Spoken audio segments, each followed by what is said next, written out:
ஈரானின் உள்நாட்டு குழப்பத்தால் அரசியல் அறிவு இல்லாத சுயநலம் மிகைத்த சிலர் தற்காலிக மகிழ்ச்சி அடையலாம். ஆனால் அது எத்தகைய மோசமானது என்பதை பின்னால் தான் அறிவார்கள். சிலர் ஷியா ஈரான் அரசு நீங்க வேண்டும் என்று விரும்பலாம். யோசித்து பாருங்கள் கனவான்களே, அங்கு ஷியா அரசு நீங்கி சன்னி அரசா வரப்போகிறது, அல்லது அமெரிக்காவிற்கு அடிமையாகவும் இஸ்ரேலின் திட்டங்களுக்கு பணியாளனாகவும் இருக்கின்ற ஒரு மேற்கத்திய அரசு வரப்போகிறதா? ஈரானை அடிக்க துடிப்பது அமெரிக்கா என்ற சிலுவை வெறியர்கள். அவர்களின் கரத்தால் நமது முற்கால இமாம்களின் நாடும் சஹாபா வெற்றி கொண்ட நிலமும் சீரழிக்கப்படுவதை விரும்புகிறீர்களா? ஈரானை பாதுகாக்க அரபு நாடுகள் தவறினால் இனி எல்லா அரபு நாடுகளும் இஸ்ரேலுக்கு முன்னர் மண்டியிடுவதை தவிர வேறு வழி இருக்காது. அல்லாஹ் நாடினால் தவிர. மட்டமான குறுகிய சிந்தனையில் இருந்து விடுபடுங்கள். அக்கிரமத்திற்கும் எதிரிகளுக்கும் எதிராக குரல் கொடுங்கள். இன்றைய சன்னி அரபு நாடுகளை ஆபாச நாடுகளாக மாற்றியது யார்?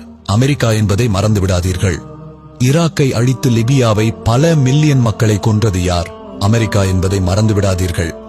ஆப்கானிஸ்தானை அழித்து பல மில்லியன் மக்களை கொன்றது யார்? அமெரிக்கா என்பதை மறந்துவிடாதீர்கள்.